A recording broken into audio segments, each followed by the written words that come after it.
রাতে কি একটা স্বপ্ন দেখলাম, লম্বা চুল, সাদা শাড়ি পরা, এই যেন গা ফিরে। ধুর বাবা, এইসব ভূত ফুত বলে কিচ্ছুই হয় না। ধুর ছাড়ো তো এইসব। আমাকে একটা বলছে কবে তুই স্কুটি কিনে দিতে।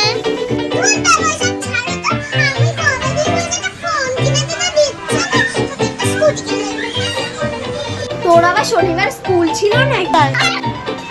আরে আমাদের আমাদের কালকে স্কুলে অ্যাক্টিং আছে, সেটার জন্য আমরা শনিবার করে স্কুলে যাই। আরে কি হবে, আগের বার তো ডান্স হয়েছিল, এখন মনে হয় আরে মাথার মধ্যে এমন আওয়াজ আসছে কেন? চলো তো দেখে আসি। হ্যাঁ সত্যি, চলো তো চলো তো চলো তো। কই কই?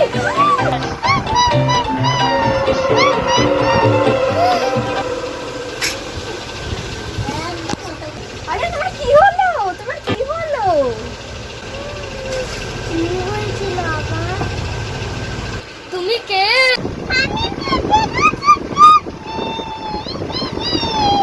আমাদের পেঁপে গাছের তো পেতনি হবেই না, একটা বাদর সেদিন তো শুধু তাই মট করে ভেঙে গেছে।